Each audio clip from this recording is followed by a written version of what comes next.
Looks like we are recording and live streaming when you are ready, Mr. Chairman. Okay, looks like we got about another 15 seconds before the bewitching hour.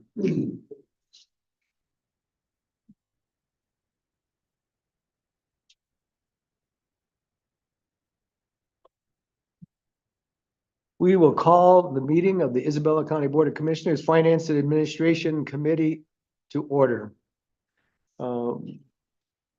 We'll have approval of the agenda. Is there anything you wish to add or delete from the agenda, Commissioner Embry? Not this time. Okay, then we'll move forward with the agenda that we have. We do a call to the public.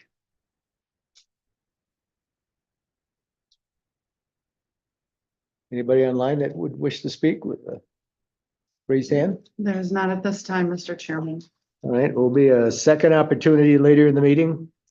Our first item of business is consider approving the 2024 equalization report on the STC Form L-4024 as presented by the Equalization Department and required by state statute, and authorize the chairperson of the Board of Commissioners and the county clerk to sign the same and direct it to be filed with the county clerk's office and with the State Tax Commission in a timely manner. We have Mr. Pete Preston here, and live and in person. Come on up. Of course, you see the hands are empty except for the reading glasses here. We are still working on the final documentation of this. So this is the time of the year where we finish our studies up in December and set a ratio for the local unit assessors to make. So our study says assessed values, half of market value, have increased or decreased in their particular units.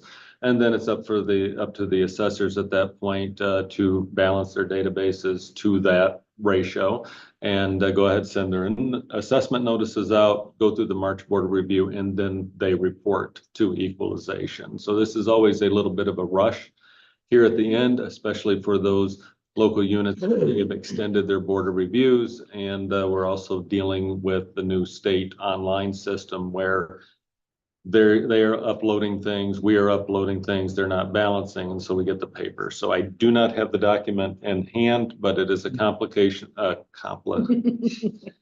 we compile all the data and present that to you, and then the Board of Commissioners essentially certifies that what we've submitted.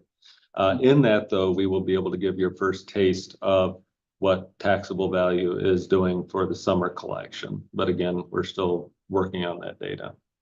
Okay, that's nothing that's going to be available for next week's work session. At this point. I'm planning on it. Oh, okay. I may be here with paper in hand. It may be a little warm, but Calculator. It won't be enough. It won't be in your packet for Friday that goes out. most likely not. It may Okay. be me showing up, and I will be here for that.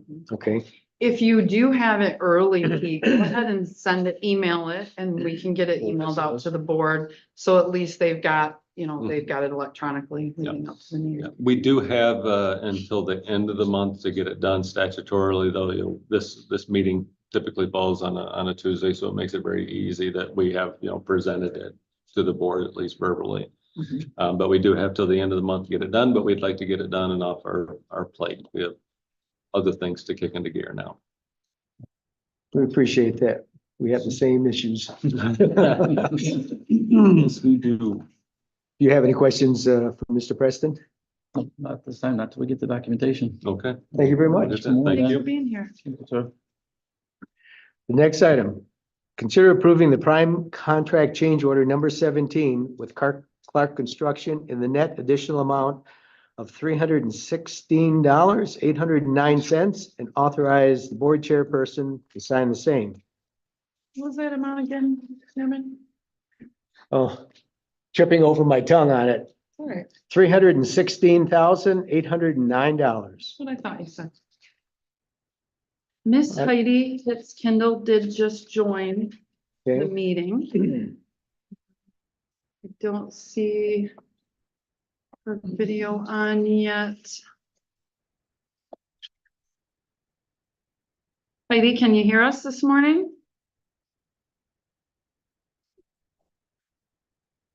I guess we could move on to the next item and come back to it when Heidi's a little better organized, We sure can. because I think we're going to have some discussion on this item. So we'll move on then temporarily to item number 3, consider adopting resolution 2024-06 to approve the ballot language for the Isabella County Park tax request on the August 6, 2024 primary election ballot. Good morning. Good morning. Director Hanson, good morning. Good morning.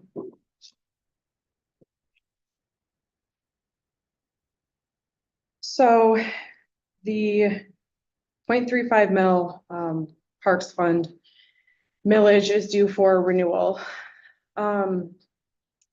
It was originally passed in August of 2012. It was renewed successfully in August of 2018. And because historically this millage has been on the ballot in August as a 6-year, that's when we're bringing it to the board. Since I started last July, that was just the plan based on the history of this millage, was to bring it forward to the August ballot. We had county legal counsel prepare ballot language for us because it is a straight renewal. Nothing has changed really other than the dates. So it would be a renewal at 0.35 mils for a 6-year term, 2024 through 2029 inclusive. We did take the languages also included in your packet. We took this language to the Parks Commission, who had a meeting on April 3rd. And we did pass a resolution at the Parks Commission level to recommend this this renewal to go on the August ballot to the County Board of Commissioners. So we did include that signed resolution from the Parks Commission recommending this to go forward. And so basically, I'm just bringing the ballot language to you. It does need to be, if this goes forward, it needs to be to the clerk by May 14th. And so just trying to go through the process at this point. I'm not sure how much you want me to talk about how important this is to our department. As you're all well aware, we receive $0 from the general fund. So this millage is critical to our park system. We do have a revenue stream from our parks, but we heavily rely on this millage funding. Number of capital improvement projects have been completed with the millage dollars over the last 6 years. The millage dollars also allow us to provide matching funds to secure grants that bring a ton of money into the community for finishing projects. And so it allows us to operate at a level that really allows our community to have some high level park properties here in Isabella County. The outlook for the parks without this funding, it's just a completely different system. So like I said, we can go as deep into the conversation of, why this funding is important and what it does for us as you want to. But I could talk about why parks are important and what this funding does for ours. So rather than do that, I think I'll open it up for questions and conversation and take it from there. I'll start the conversation. As a person who sat in your seat for 13 years in Isabella County, I understand the importance of that millage to a vibrant park system. I had general fund and I got reductions every year. We had to come up with revenues to make the improvements, and it was challenging. That said, we are in a very unusual time. We're dealing with some financial issues. We're getting a lot of pressure to seek a public safety or road patrol millage. I don't know if all the commissioners are on board on the timing of that, but if we go in August, I think Parks and Isabella County Transportation Commission are putting themselves at great peril, because there's going to be a number of our 6.61 will be there. We'll have both your millages there. I happen to go to a village of Shepherd and found out that they're going to be seeking 2 mills, which is a sizable population that they need for their operating budget. Mount Pleasant School, or not Mount Pleasant Schools, but Shepherd Schools is seeking a non-cost renewal to make additional improvements.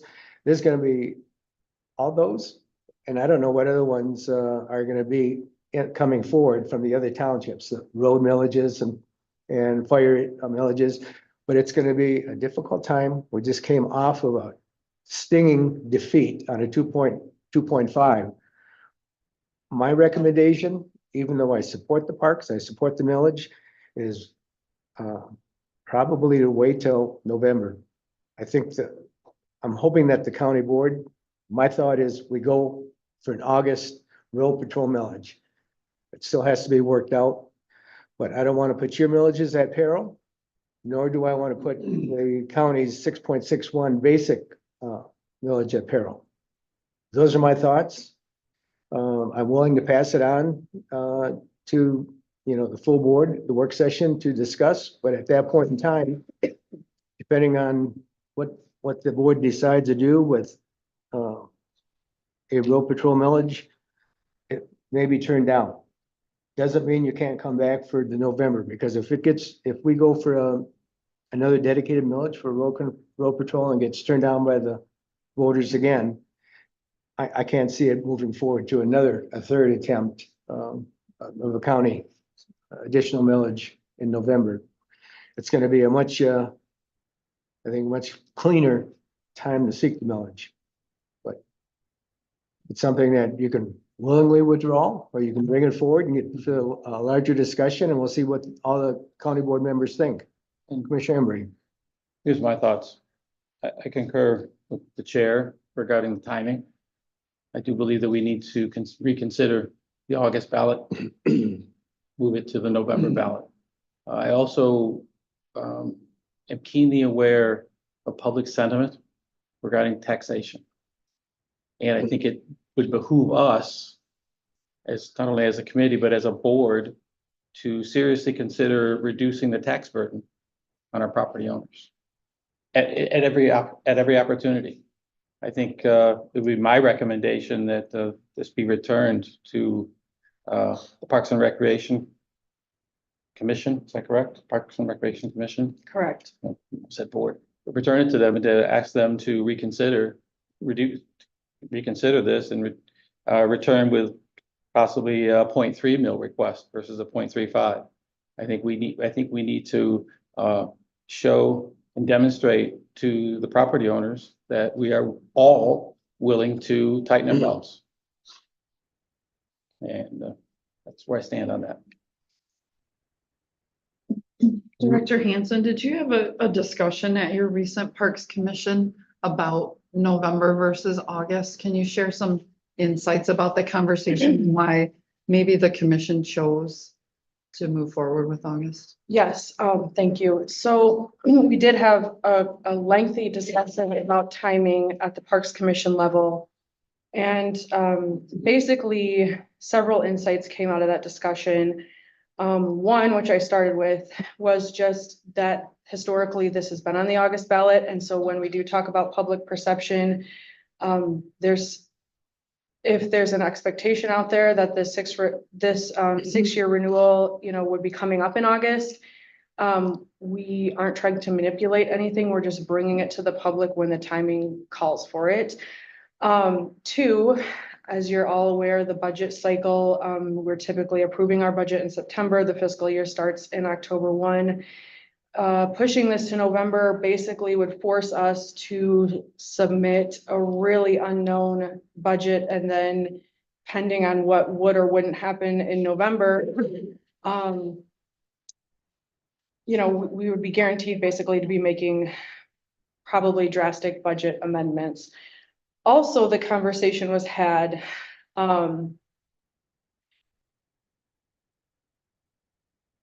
maybe just a couple months ago, the conversation was that there was not going to be a public safety millage in August. So, and now there is. Not necessarily. So, well, That's a potential. there potentially is, but the conversation is being had, whereas a couple months ago, the conversation was that it wouldn't be happening. So my concern is if the conversation has changed now in just a couple months and we hold off until November and that conversation changes again, and then we're back in this same position in November, now we're going into the next election year. Now renewal is going to be off the table for us. This is the smallest millage in the county. Parks throughout the state is a very popular thing to be funded through millage. I've got some lists of other municipalities that have park millages. And basically the conversation was wrapped up with the thought that the voters have been very vocal and getting more involved, and it's clear that the voters want to have a say. And so we felt like our best course forward was to bring this to the voters and let them have a say. And that's where the recommendation, that's where it was decided at the Parks Commission level to put the recommendation forward and at least bring it to the board and take the opportunity for the board to discuss it. And Director Hanson, was there any discussion about trying to alleviate tax burden on taxpayers by reducing your millage? We did not talk about reducing the millage because if any change to the millage would cause this to be not a renewal, but a new proposal. So the conversation that was had was continuing forward with the renewal and continuing to operate as fiscally lean and responsibly as we can. We did not at the Parks Commission level discuss allocating less than the 0.35. We just discussed, ways that we could basically, I guess, to put this in context and to give some back history to this. Within the department, there was a planning document created in 2012 when this was first coming to the public. And because of the realities of inflation and the cost of doing business, it was previously thought that 2024 might be a year where actually maybe an increase or a change would be brought forward for parks funding. The Parks Commission and myself feel that sticking to this 0.35 renewal and not asking for more at this time and not increasing fees at this time is the way that we can meet the public where we're at. We're looking at ways to decrease the costs of our operation, and I understand where we're at as a county. But the discussion to just be transparent, the discussion at the Parks Commission level was not to do anything other than renew at 0.35. And that makes sense based on the success of a renewal versus a new millage. Understand process wise, and I'm sorry if I didn't explain this earlier. If this is on the August ballot and the voters approve it, then in September, the board will have their L 4029. That will be your tax rate request form, and the Board of Commissioners will decide, yes, the voters have said up to 0.35. It's the Board of Commissioners that will decide on that L 4029, how much is actually levied of that 0.35. So the voters get to say the cap, and then the commission gets to levy within that. So there is an opportunity to do both, sir. A renewal of existing language, and then the commissioners still have that opportunity, if you will, to levy something lesser. I think that is maybe the charge you would send back to the Parks and Rec Commission to say the board is considering a reduction in the levy. Is this palatable? Is this survivable? Could you take this much of a reduction? I think that's how it would play out. And then the commission might vote to levy. I'm more in favor of not looking at reductions in traditional amounts that we've had voted for these various entities. But perhaps when we set the millage, we ask everybody to justify keeping it at that time, because we have the right to reduce it at that time. And there's a lot of healthy fund balances out there. But I know one thing that in the back of my mind for the parks is at what point in time is the Fisher Annex going to be available? And if that is available and there's a grant, it's not going to cover the full amount. I can tell you right now, there's no money going to come from the county. It's going to have to come from the parks fund balance, and they better have that money there to be able to follow through on a grant, because the loss of that property will be devastating for Deerfield Park. So You know, I mean, there's things to consider. I'm sure I-RIDE's got its own factors, but I think our responsibility is to ask for an explanation why you want the full millage levied with the fund balance you have. And I should respect that. However, public sentiment is very different from that. We learned that in this last vote. 8,000, nearly 8,000 people said, not just no, it was held. So my feeling is, are we sensitive to that as a Board of Commissioners, as the county administration, as standalone enterprise funds? Are we sensitive to that, or are we just aloof? Are we saying, sorry, we got our 3.35, we're not gonna be a part of the solution? I guess that's my question. That's why I strongly feel that it needs to go back to the Parks and Recreation Commission, and ask them to reevaluate their situation. I think it's important that they send a message that to the taxpayers that, hey, we understand you, we heard you. We feel like we could help. Whether it's just a small amount, I understand 0.05 is not much. No, from their total tax dollars, would you say $10? 35 on 200,000, yeah, 35 on 35 on 200,000.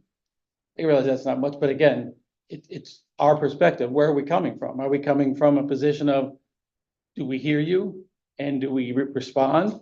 Or do we just sit back and say, sorry, and then find out the results in August? I don't know. That's my concern, and that's what I'm hearing from the public. I think all 7 commissioners have their own concerns on how best to proceed. But I'm just wondering, in fairness to the Transportation Commission and Park Commission, if we could set this early in the agenda to see if we're gonna move ahead with the road patrol. We have our discussion and go through the work session and determine, is there a way forward for August? Because you're right, these other taxing authorities, they don't know what to do. Because if we wait till November and we encourage them, and we turn it down now, it puts them in a hard spot if we go in November. So somehow we got to resolve that issue. Result the timing. And so I think we need to move it on. Okay. But I think what we need from administration at this point is put it on our agenda before these two are placed on the agenda, and to have a ballot language for a road patrol millage. I don't know what we're talking about in terms of the value of that. I guess that's a discussion that'll come out in the work session, but I think we have our ideas and everybody's got their own. But I think in fairness to these other taxing authorities, we need to let them know what we're thinking. And quite frankly, if we decide to go with a road patrol millage in August, I'll be a no vote on yours and your proposals. Not that I don't support them, I do. but I think it puts yours in peril and it puts the road patrol in peril. It'd be better to do it in November and hopefully have fund balance to tie it over. That's my thoughts. I agree. I believe that we need to really stick to the 6.61 in August. I'm not even confident in the idea of adding a road patrol millage in August. I think our 6.61 needs to be a standalone. And then all the others will follow after. So you can see, we're still trying to come up with the final decision, but So to with clarify, that- though, on your work session agenda and regular meeting under the Finance Committee, we'll start with a discussion about a public safety millage. And then we'll follow into probably the county operating renewal and then parks and then ICTC. yeah, and we may come to a decision at that point that a majority of the commissioners can agree on whether we're talking August or November, which then we can use to consider these millages. So I will move on. And Madam Administrator, I just wanted to clarify, So you chose the words, public safety. I did. What he means is road patrol. That first conversation needs to be about road patrol, not a public safety millage. Is that I your believe that's his intent? intent. Don't we need to put words in That- there? No, words matter right If you now, agree with that, especially, so. I would say we need to focus on a road patrol, not a public So- safety, because there's other aspects of public safety and we've made cuts deep within the county structure. We've had great employee feedback and cooperation. But if we say public safety, what do we say to the public? Or the prosecuting attorney, to EOC, to animal control? I mean, those are things I don't think we can add in. We got to make sure that whatever they ask is something that is seen as reasonable and obtainable. In So voter driven. there'll be some discussion, and I'm sure we're going to be pushed along with the people that will be in the audience. So Thank you With for that- coming. Thank you for coming. Yep. Appreciate you all will- greatly. I will move that we take consideration of adopting resolution 2024-06 to approve ballot language for the Isabella County Parks tax rate request on the August 6, 2024 primary election ballot to the work session. Support. It's been moved and supported. Any further discussion? Hearing none, all in favor signify by saying aye. Opposed, same sign. It moves forward. We need to go We back won't to have the as front. much discussion on the next one We because do have Heidi on. Yeah, do we want to go back to Heidi? If you want to go yes, back. yes. I'm sorry. You're fine. So we're gonna go back to number 2, consider approving the prime contract change order number 17 with Clark Construction in the net amount of $316,809 and authorize the board chairperson to sign the same. Heidi, I think before we go into your explanation for the change order, I just want to make a statement. Okay. We had a very rambunctious work session and county board meeting last week, and I know I've talked to a number of constituents, people that were either former or current leaders in the community. They reached out to me. I thank them for that.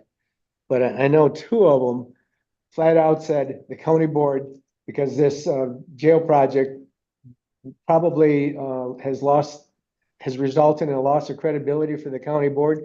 We should just shut it down now and wait for a vote of the people. I don't think that is possible. I think there'd be legal and financial implications that we would not win by it. With that said, I'm thinking that we had better bring this project in under budget. And it's probably going to take more scrutiny. And probably I wouldn't be making this statement now, except that we are looking at a significant change order price. But I think if this project comes in over budget, it's just one more thump that this county board of commissioners is going to have to take. So I know we've had discussions on furniture, all those things that I think are controllable costs that we can put off to later. I think when they come before the committee, it'd be a no vote on my part. And I don't know about Commissioner Embry or Commissioner Hope if he was here. But we really need to have a more of an explanation of why we have especially a almost $317,000 change order that is that something that was added because of some bells and whistles being added, or was it something that the architectural firm lost and didn't put out? But now we're dipping into our contingency, and so that is concerning. I know there's been change orders, smaller amounts, and we've supported that because they have seemed necessary, but we need to make sure that all future ones are necessary. And I also brought up, and I know I got your response on when I was looking at the change order, I saw that we were paying sales tax. I think probably we're closing on $6,000 in on this change order. And I'm thinking change orders in the past, I looked, there were sales tax on those. And we don't get all the bills for the regular payments to Clark Construction. But I'm thinking there's some thought that maybe Clark Construction is the purchaser, so they have to pay the sales tax. But the way I look at it, this is a government-funded project.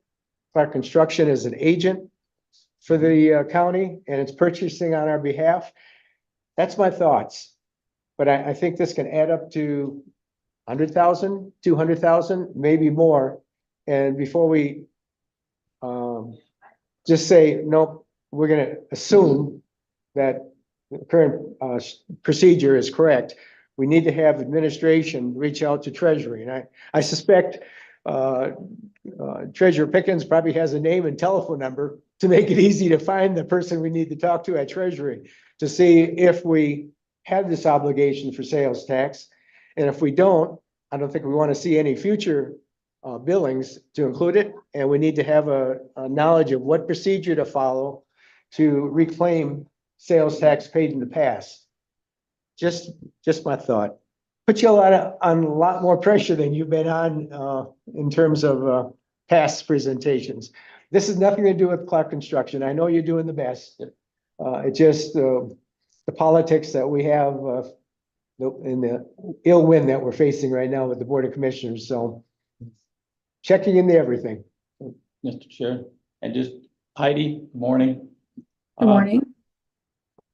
I guess I look at this loss of buyout, and now we're into contingency. So I'm gonna stop you real quick. We are not in contingency yet. We are still in buyout.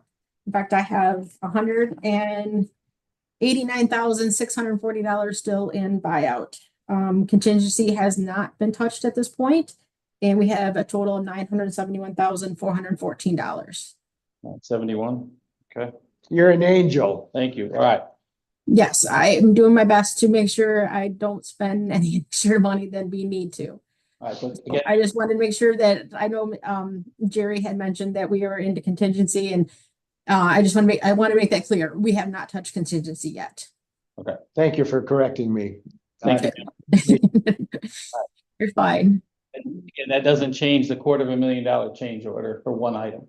No, so these have been on our PCO log for months. It was tracking down and revising quotes and having the architect review them and everything like that. So these are not new. These have been on there for a while. And I can show you, when these first got put on our PCO log, and I can send that to you. I respect that they've been on there. Mhm. Issue is why is that $250,000 change order not incorporated into our plans? So that would be an architect Yeah. How do we miss- response. And I plan to get with them to have them tell us how it was missed. So that's my genuine concern. I understand that the remainder of these, I know Chairman Hope had sent you a list of questions. I don't know if you can go through those now, but again, I think not only I think we deserve that, I think the general public would like to hear some of these answers, if that's at all possible. So a majority of these that you're asking about is why were they missed on drawings? That is something that's going to have to become from integrated. So you'll be able to get back to us on the answers to these? Correct. I'll have to get with Ed, and Ed will have to put something together so we can share with you. Do you feel that you'll be prepared for our work session? The next work session to be able to answer these? On Tuesday, Yes. I will make sure that they have something prior to then. It's kind of out of, I mean, Heidi can ask, but integrated architecture is going to have to prepare that. So I think she's saying she can't. Can't guarantee, She can't maybe. speak for them, right? Okay. And I don't know if that's something that, because their contract is with you, if you reach out to them and ask those questions, I can start the conversation and I can copy you on the email. What you would like. Chairman, do you think we should pursue this with, I believe we should pursue this with integrated architecture. They need to come to the table and answer. Yeah, and some of the things like drains in a shower room. Why are we paying for drains in a shower room after the fact? Why was that not on the drawing? So I think integrated needs to come forward. If this is their product, it doesn't represent the company very well. And doesn't make anybody look good. No. And my thoughts on the sales tax, we'll go through these. But my thought on the sales tax is I think we move this forward, but if we don't have a definitive answer from Treasury at the work session, that the change order is not going to have my vote of approval until we do have it. So kind of puts pressure on administration now to clarify the sales tax issue. But I will, if. I don't, we don't want to stop construction here, but if this is gonna delay payment, it could potentially impact the trades doing work too. So if they don't get paid, understood. so, yeah. Maybe Treasury will suggest if if we find out that we do not have that obligation, they'll suggest a way forward for us to resolve it. Capture it. Claw it back. My understanding is that if materials are procured through Clark Construction, that sales tax is interjected. And that's why things like the furniture were not included in Clark's contract. So that, you know, we don't have to pay. You get the better deals, correct? Absolutely. Deal going direct. Well, again, that's an assumption. Yes. As it the agent for the absolutely- county Mhm. hired to build us, oversee building of a building, they're paying, buying materials on behalf of the county. Mhm. And so in effect, we are purchasing those materials because we're reimbursing. So we do need an opinion from Treasury. Heidi, how about going through the change order for us? Oh, I do want to ask Heidi, because I just pulled up the change order 16, right, the last one, and thank you for sending the PCO log, because it helps me a lot, or at least I thought it did, because after the last change order 16, it says the buyout remaining was $177,971. So it was my presumption, and I'm the one that told the commissioners, we've exhausted the buyout and we're in contingency, because to my mind, we had $177,971 remaining in buyout. And then this change order would have wiped that out. So can you help me with reconciling that? Yeah, so these items that are on this change order here, these have been on our PCO log. And I can go through and highlight them. I'll go back, you know, like a couple weeks ago or something like that. It's been on for a while, and show you where they've been in there, and they've been always shown to be taken out of buyout. So when this from PCCO 16, they were already shown on there. So these items, we were just trying to get reconciled, make sure where everyone was good on costs, or if I had some questions from the architect, get those taken care of. So these always have been on there. You know, I can't tell you exactly when they got put on our log, but so we've been tracking these for a while. So they always came out of buyout. If that helps, if I'm explaining it very good. But I can follow you up with the email and show you where it's been on here, where we're not taking additional money from the buyout for this one. Okay, and it actually, So if you were to look, Why? I'm not right there to help, Uh, but currently shows more buyout remaining than last time. Is that just because we had good news on something else that's built in here and a positive for the project? so it could have been that my estimate was came in higher than what actually the cost did. Okay, And so they could put money back into our buyout. okay, Fine. Or we had a couple credits come in that could help also add up some money back into our buyout line. okay. So So it's the- always moving. It's, you know, either we get some credits that came back in, or we have some, you know, my estimate was higher than what it was anticipated. So that will change the total. So it's fluid, I guess, if that's, That's good too. Yeah, I can understand. yeah. Sure. I mean, I'm welcome. I would come over and help you, show you where it was before, if that helps. I mean, I'm willing to work with you, whatever I need to do to show you that. Knowing it was already included helps. Okay, okay. All right. We do trust your judgment. So you're the person who hired to oversee the project, and we can't know all the details. So that didn't catch my attention. Yeah, and I'll show you a quick email just to show you, so that it helps too. So going forward in the future, when we have another change order, you'll see where things kind of been on there for a little bit, and that he's just it's automatically taken from the buyout. So to help explain it a little bit better. Okay. Yeah. Cool. Ever go through the list? And it looks like after this, we'll still have about 200,000 remaining in buyout. Yeah, it was 189. So, yep, Well, that's- that was from today's numbers I took it from. So your PCO log might be a little bit different. Understanding the fluidity of, Yeah. Exhibit A. I understand. Okay, so starting with the front page there, and again, these are also coming from buyout.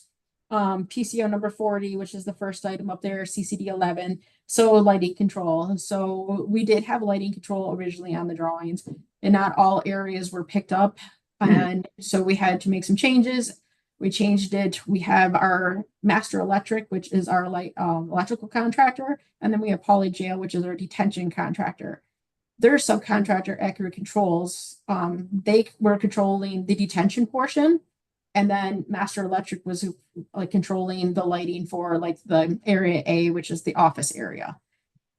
There were some areas that were not picked up, and some areas that were part of Masters, and some that were part of Poly's that needed to be changed out and make sure it was also picked up on the Master Control security, if that makes sense. So there's some, yeah, it was a mess to clean up and try to figure it all out. We had multiple conversations about it.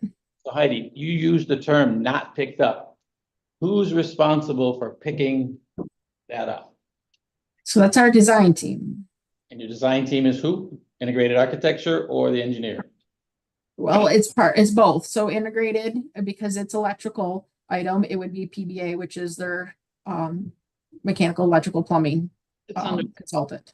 So integrated, so if it's electrical, then we should also have at the table for our work session, PBA, to answer questions. Is that not a fair statement? yeah, because Yeah. it is just gonna reference PBA probably. Thank you, Heidi. Yep, we need to get them at the table as well. Sorry to interrupt, just need to, No, you're okay. There was some for Master Electric then, there was some cost there for obviously changing out the lighting control and everything like that. We had some breakers that we needed to change out, and added switches to the boilers and receptacles on the roof equipment. And so I know there was a question about that. So, for convenience outlets up on the roof for the equipment, when you're working on those things, you do need to have power.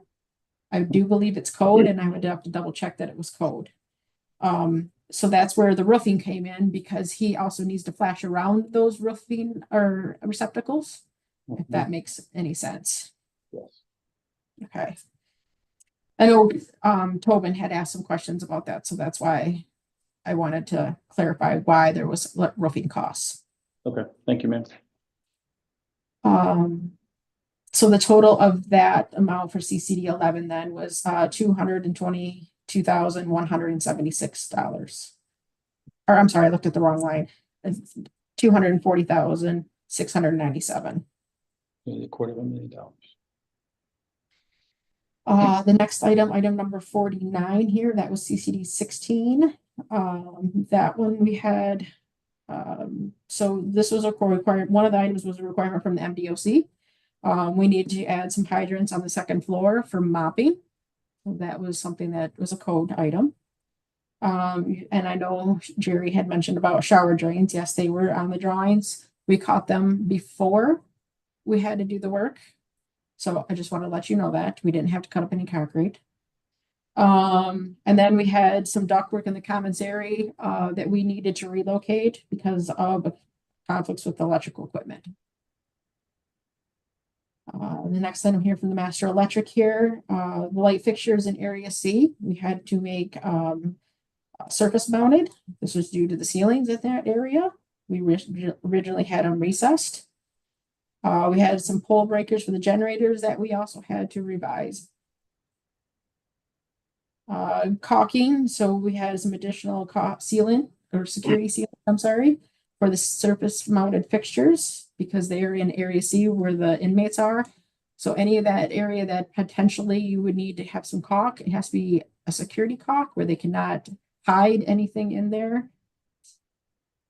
And then, the next item here, my list, oh, so then the total of all of CCD 16 then was, $53,962.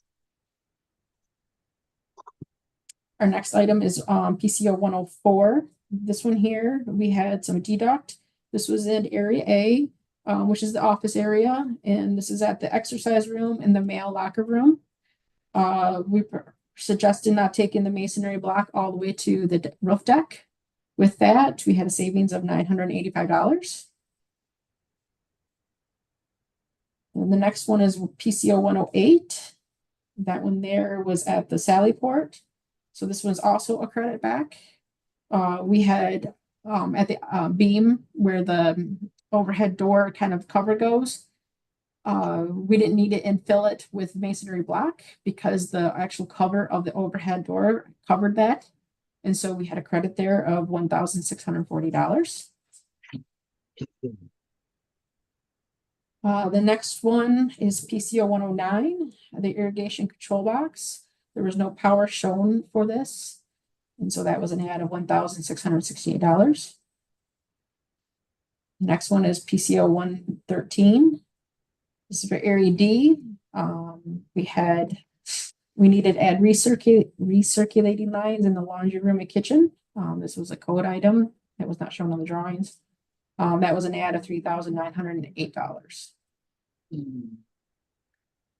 The next one is PCO 114. Again, the high-speed doors, there was no power shown. So to add that power, it was $6,586. Next item is PCO 118. This is the public conference room. The room had shown where the kind of like a little break area was, little cabinets and stuff like that for food brought in or anything like that. It was just masonry block. Sheriff asked us to cover that with drywall. I'm not sure what happened there during design, if drywall was supposed to be there. Anyways, it was an add of $2,778. There is no paint there. I know Commissioner Tobin had asked about the paint. They already had painting of the black walls, so there was no painting of the drywall. The last one there is 121. That is the steel cell lighting, the night lighting. The drawings, we did not show that we had night lighting. Per MDOC, we need to have night lighting in the pods.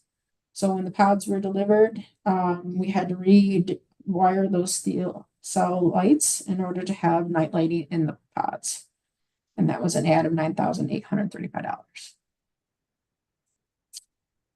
So that's a total cost of $316,809. All of it was out of buyout. And our remaining buyout, as mentioned, was $189,640. Contingency at this point has not been touched. And we have a total of $971,414 left. Chairman, Any questions? Chairman. Go ahead. Again, thank you, Heidi. I hope you understand that we're not here to do anything nefarious to the messenger.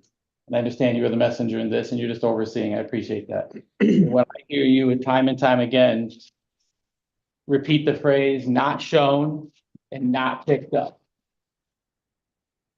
that is a genuine concern that needs to be addressed. And I fully expect integrated architecture and PBA to be at our next meeting to answer. So again, thank you, man, for all you do. Appreciate you very much. You're welcome. If I can help in any other way, please let me know. Well, I've been thinking we can't hold the project hostage to the sales tax issue. I think we're gonna get the answer to that. So we'll just move this simply straight forward to the work session, and I'll make that motion to find my spot here. Consideration of approving the prime contract order, change order number 17 with car construction in the net additional amount of $316,809 and authorize the board chairperson to sign the same. Support, sir. It's been moved and supported. Any further discussion? No. The only other thing I'd say, I know you made reference to the fact that we have our obligations to Clark Construction for the value of the project. But that we also have additional dollars, that the county's gonna have to pick up, directly. Hmm. I look at the thing as a $48 million project, and we can't go over whatever that is. And so I'm not gonna be in favor of any kind of furniture. I mean, I know there was a issue before the criminal justice on some improvements, furniture improvements. And I guess at this point, I am not gonna be in favor of spending more than we have to. It may make the situation better, but maybe it's something we can do after the fact if we have monies left. But Funds are available. this project has got to come in under $48 million, or we're gonna have to take more embarrassment on the part of the county board. Clark Construction is doing an excellent job. Mhm. If you go through that facility, it's moving along. I don't know what percent we are right now, but it's a project that we can all be proud of, and it's gonna be something that's gonna serve the residents for many years in the future. And thank you, Heidi. Heidi, what percentage are we at? Probably about 67-ish. 65, 67? Okay. Yep. Thank you, ma'am. You're welcome. With that last bit of discussion or commentary, I will ask, if everybody in favor of the, motion to move it forward, signify by saying aye. Aye. Aye, opposed, same sign. It, moves forward. Okay. Now we move on to, consider adopting resolution 2024-07 to approve the ballot language for county operating renewal on the August 6, 2024. Did I get the right one? Primary election ballot? Yes. Okay. No, it's number 5, right? Well, on your agenda, next is the 6.61 Oh, operating. that's right. I'm sorry. Oh, you read it operating right, I think. renewal. I think you read it Read it exactly right. correctly. It ran Okay. before, so you're good. Anyhow, moving it on the August 6, 2024 primary election ballot. So we need to address the 6.61. Without that, there's no road patrol, there's no nothing. And it's important. And there's no township government. I mean, it's all wrapped in. Either you have government or you have anarchy. So it is something that's very important to us. It's important to the residents. And we do need to seek that in August. Other comments or? Yeah, I think it's important that we, at every opportunity, bring up the fact that you mentioned. In the past, we've adopted budgets that drew down and borrowed, either drew down from fund balance or borrowed from different entities, if you will. I think it's very important moving forward that, and I hope the taxpayers understand, whether they appreciate it or not, I hope they understand that our goal was to produce a balanced budget. And thanks to Administrator Frost, Madam Interim Director, and Administrator Controller Franquist, we have gotten there through the process that we just went through with all the department heads. We're there. We're at a balanced budget moving forward. But this does require the 6.61. We don't have any more fat. We've cut the fat. We've done our due diligence. And we've made every effort to cut and create the most efficient, leanest form of county government possible. And without this 6.61, we won't be able to continue on even in that form of a lean, efficient county government. So I'm hoping that the property owners, the taxpayers will see that we are genuine in our efforts and we are sensitive to their needs. And we've done our part to balance this budget and create the best possible government that we can and not go back and ask for more. we're just gonna operate within our means. So I'm hoping that we can get that out there. And again, I'm in favor of moving this forward, the 6.61 or the total millage of 7.89. I'm in favor of moving this forward because again, it does influence our townships. It does influence our intermediate school district. So I believe it should be on the August ballot for renewal and restoration. Because again, without it, we're not restored to our to where we need to be. We'll have to learn to even do without even more. So we still have to talk to a couple elected official departments, maybe a appointed department head, before we finalize all the reductions. We do have that road patrol millage issue up. And I know that we don't have a common agreement between all 7 commissioners, and we haven't really spoken about it. It's something we need to do on the work session.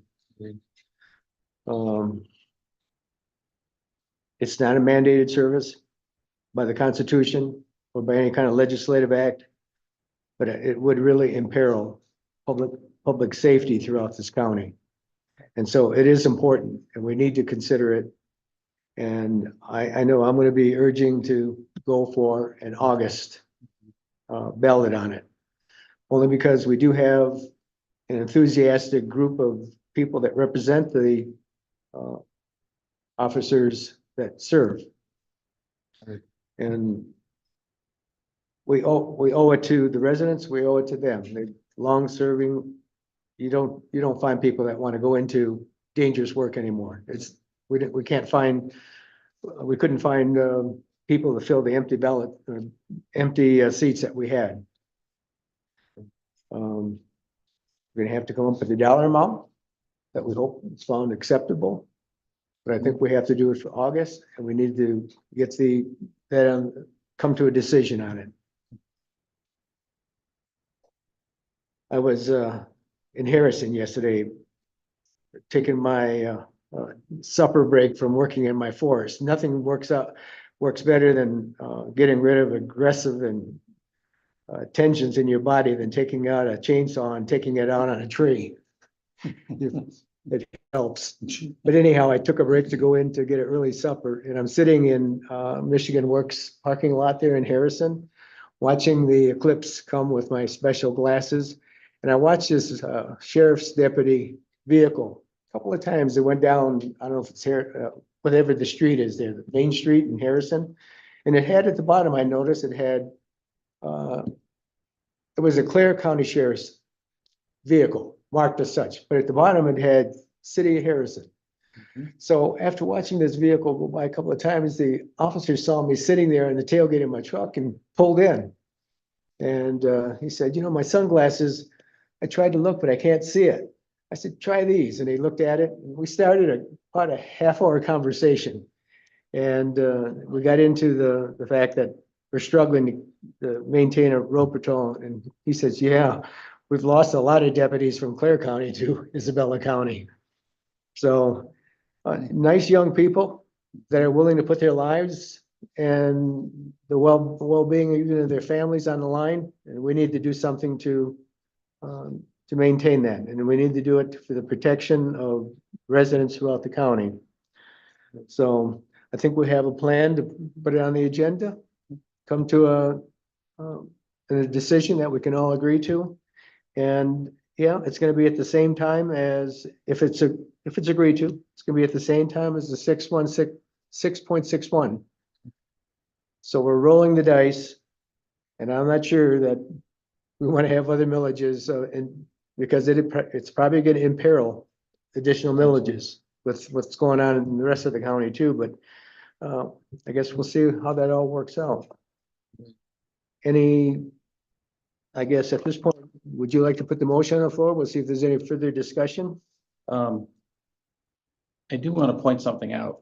I know maybe I've come across as one who is maybe not so much in favor of a road patrol, or I was the one that was pushing very hard to balance the budget.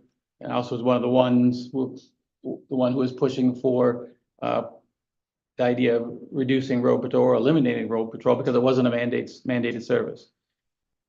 I want to be very clear that I am very cognizant of the need and I respect that need.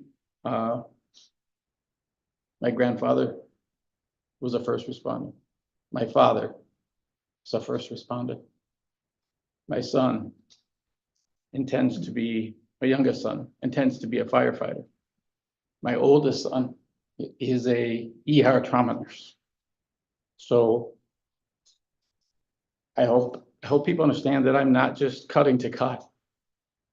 I understand we have an obligation as county commissioners.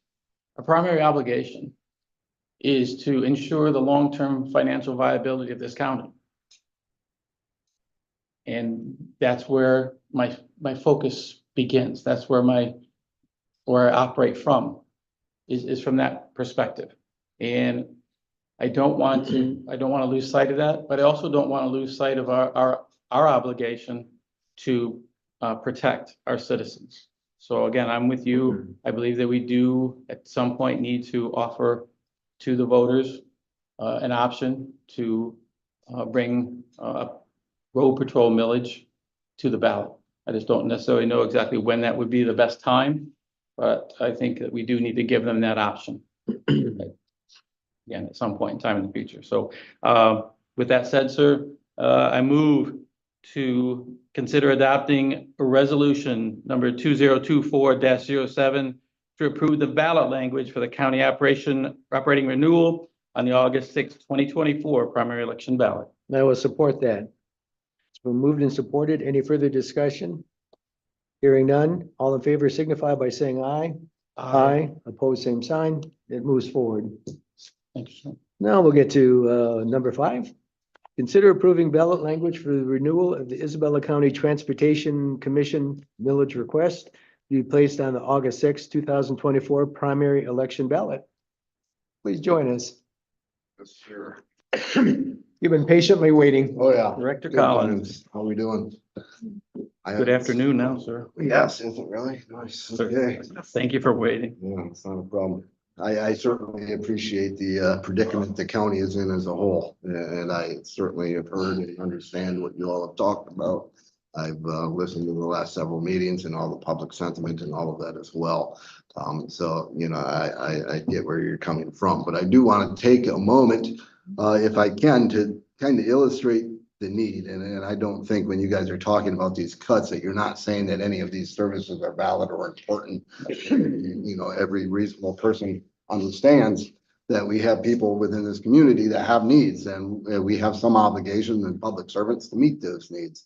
And, you know, from Director of Transportation perspective, my goal is to keep public transit in this community innovative, vibrant, available for as long as possible throughout this process.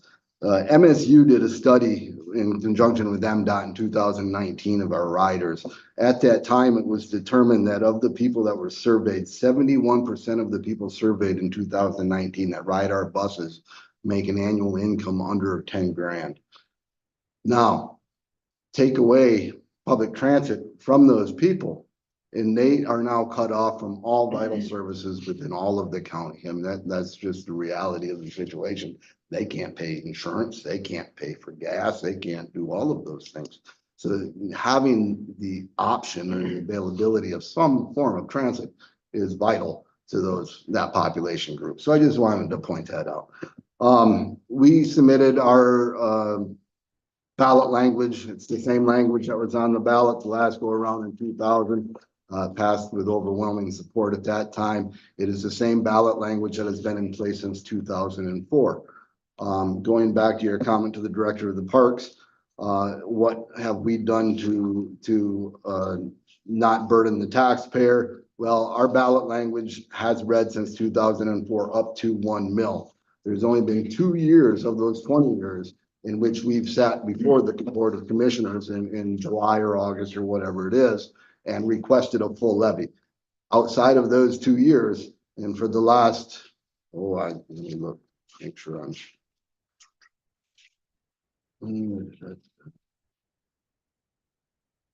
Since 2010, we've had the request in August of levying 0.862. So even though our ballot language reads up to 1 mil, we have not levied up to 1 mil since 2009.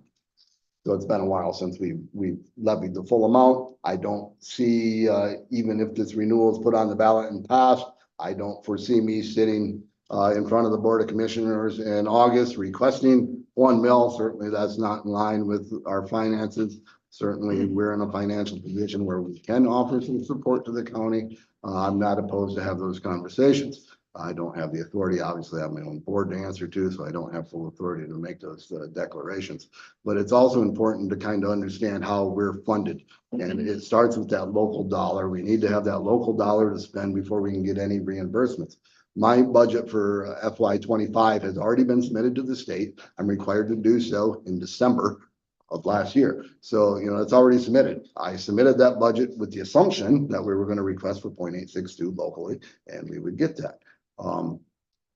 Also, at the time that we budget in December, we're directed by MDOT to budget with certain assumptions for state and federal reimbursement amounts.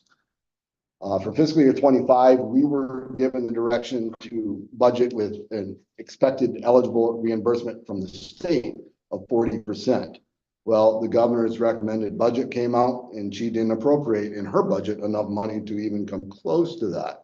So in order to meet that 40% eligible reimbursement from the state, the governor would have to come up with an extra $86 million in her budget to local bus operating.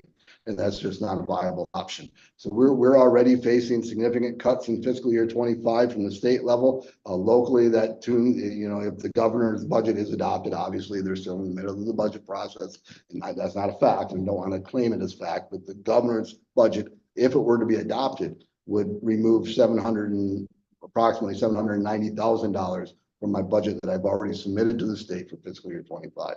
So I'm already expecting to see a $790,000 reduction from my state reimbursement. Now, fund balance, we've talked about fund balance. I want to talk to you about my fund balance and how it got to where it got. So, we are sub-recipients of all federal awards through MDOT. We don't write the grants to the feds. We don't ask for the money from the feds. The state does that on our behalf, and then it gets filtered through. So in 2020, as we all know, COVID occurred. So when I budget in December of 2019 for my fiscal year 21 budget, I'm budgeting based on, known assumptions, and obviously those fly out the window. But what the state chose to do with our federal COVID dollars, whether it be CARES funds, whether it be CRISA funds, whether it be ARPA funds, rather than us directly apply for those, the state does it on our behalf. And then that comes to us through federal formula funding. So it's not necessarily CARES Act anymore. It's not necessarily CRISA Act anymore. But what the state chose to do, they directed us, all transits in the state, they directed us to budget at 18% for federal reimbursement. Then they filled it in with the CARES Act and the CRISA Act and the ARPA Act, and they doubled the reimbursement. So I'm operating on a budget expecting 18%. Some years I got 36%. Some years I got 40%. All of that was unbudgeted revenue. So, my choice locally to try to keep transit moving forward longevity, couple that with, losing a bunch of employees through COVID, et cetera, et cetera. My choice was to invest in those. So we got a lot of investments in Michigan class right now. And there's a few CDs that we're operating as investments. We simply, in my opinion, didn't have the means or the ability to be able to spend those funds in a prudent way, because I don't have the staff support I need to come up with reasonable things. For example, I really need to have a contract for a building and grounds engineer to come in and look at our building and assess our situation. Certainly I can laymanly see, I have water pouring into this window, and, I got a hole in the roof, and, my parking lot is crumbling, and I have X number of vehicles that are falling apart. I can determine that, but I have no clue what that dollar amount to fix any of those things are until I have some kind of expert come in and advise me on that. I've not had the opportunity to do that since COVID started. We went from 83 full-time equivalents to down to 65 full-time equivalents in the last 4 years. So we shrunk quite a bit, and that also helped through our fund balance, obviously, because, you know, our wages were significantly lower than we were expecting. That doesn't keep me from striving to achieve the workforce I need to meet the public demand, and we're not there yet. So, you know, I just wanted to take a moment to explain that. I don't want you to feel like I'm, you know, have this fund balance and I'm coming to ask for this dollar amount anyway. That's not how it works. The timing of the budget cycle is as such. I just don't have the knowledge of that when I won't have the knowledge when we sit in August to know what it is. So, you know, that's where we are there. I'm happy to answer any questions you all have. So whenever your millage is on the ballot, I intend to vote for it because I know public transportation is important. I'm fortunate that I've got 2 good vehicles and my wife and I can go whatever we want and not have to worry about calling for transportation. But as I go around, I do see the people coming off, and I suspect these people don't have very many options for transportation, and that's going to be very difficult to, like you said, to earn the money that they need to pay the bills. But I don't think we're questioning the millages. Not the need. The question I do have is if we go with the road patrol millage in August, along with the 6.61, and we decide to put your millages off until November with that recommendation, do you have enough fund balance to be able to bridge that gap? Or is that gonna put you in a? We'll be okay. I do question, and I don't know the answer of cash flow as far as what that looks like. And I'd certainly be really afraid if you let that expire. Now we're not renewing anymore. We're going out for another millage.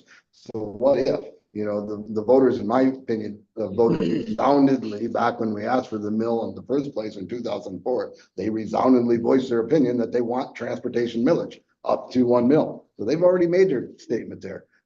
Allowing it to just lapse, I don't know how the public perception would be much different than the millage election that just occurred. And the feeling that now you're holding transit over our heads, public voter, along with the road patrol, that's devastating. No, we wouldn't want to do that. I do have a question though.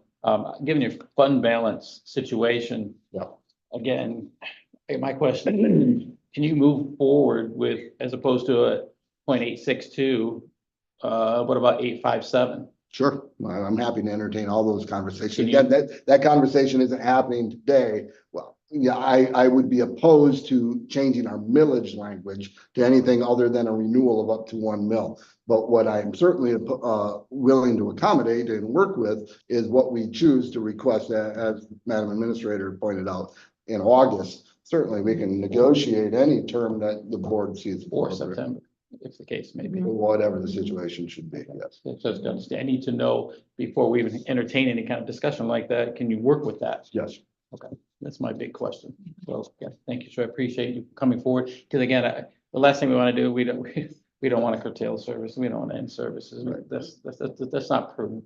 It's not doing the right thing. Right. But on the flip side of that, again, I appreciate your sensitivity to our situation, to the change in the taxpayer and the property owner's perception. Yeah. Okay, so I appreciate that greatly because it will go a long way Sure. to hopefully getting all of our millages that we need passed. We have to work together. Thank you, sir. You bet. Thank you. Thank you. Thank you.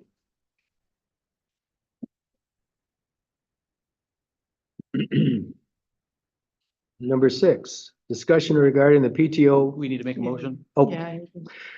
I will move the consideration of approving the ballot language for the renewal of the Isabella County Transportation Commission millage request to be placed on the August 6, 2024 primary election ballot to the work session. Support. It's been moved and supported. Any further discussion? No. All in favor signify by saying all in favor signify by saying aye. Aye. Opposed, same sign. It moves forward. Thank you. Thank you, sir. Now we're going to a discussion regarding the PTO pay practices within the personnel manual for non-represented employees. I sat through your discussion, I learned a whole lot. I didn't sit through the second one because I had another meeting I had to quickly go to and then come back. So I appreciate the work you've done on this. Sometimes you shoot from the hip because you think it's the right thing to do and you don't have the data. And I wanna, if I may say, what you're doing here. I know I was the one that pushed this forward. I come from a business background. Sure. Your PTO policy caught my eye, if you will, and I felt like it needed to be addressed, but I did it without due diligence, and I apologize for Yeah, that. no, that's, That was my bad. yeah, that's fine. That's fine. I just, when this was all brought up the first time in front of you, a couple of weeks ago, I think it struck many of us with just curiosity. What are we looking at? What's going on? Why are we doing this? I think we reflected on the fact that it probably had something to do with the budget concerns. We figured that's where it was. So I think for myself, it was a refresher after that meeting. I went back and I said, I have to make sure I understand, what they're looking for and what we have as employees within the policy and where that is. And so I put it to numbers. I have to put it to spreadsheets because I see it better that way. Okay. So when I did, a couple of things came out of it as I expressed to Administrator Frost last week or the week before. A couple of things we gleaned from that I think were pretty encouraging for us to reduce the liability of the county while not diminishing any benefit to the employee. Appreciate it. And so, Okay. so I think I'll jump into spreadsheets really quick. Let me share these.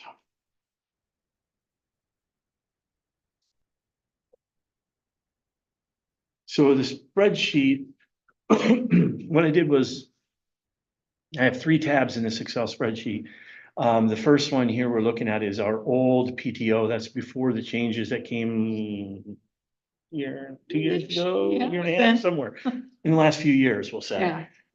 So this is pre. So what I did was I basically built years of service. This is like a new employee coming in first year through 10. This is their beginning PTO bank. Obviously, first year coming in, they have nothing. This is earned. This is all right in policy. They earn in the first year 3.75 hours. And let me say this is on a non-exempt employee, not the exempt employees. They're a little bit different. I just ran it for the non-exempt. Or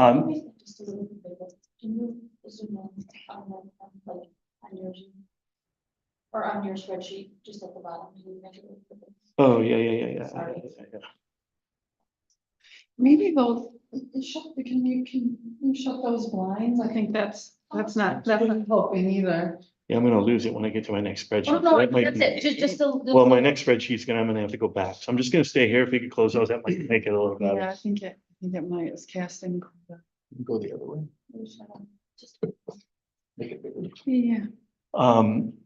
So these hours change by years of service in the employee. First year, they get the 3.75. After 4 or after 1, it goes up to 577. After 4, it goes to 722. After 9, it goes to 866, and that's where it ends. And that's an earned paid time off per pay period. This column here is that 26 pay periods time that earned number. So that's what's earned in a year. So 97.5 in their first year. I used zeros in the hours used column. We can change those if you want to see something different, but zeros in the earned or the hours used column is worst case scenario for the county, greatest liability to us. So at the end of the year, this column tells us how much running PTO balance we have. If we earned 97.5 and we used none, we got 97.5. The old policy was use it or lose it. So the first thing we'd have is our bank building up for half of what we had because we didn't lose anything yet. And then the other half of that, since we didn't use those hours, we would have lost at 48.75. So this column is all our lost hours. This column here is all of our PTO carryover hours. At the end of year 4 or the beginning of year 5, that's where the employee would max out their carryover bank of PTO and begin to earn payouts. And you see it right here at 48.28 hours. that would have been a payout in that year after they lost 75 hours. Why 75? Because they earned 150 and they have to use half or lose half. So they lost their half and they move on. So at 4 years, an employee starts building their bank and receiving a payout potentially from the county.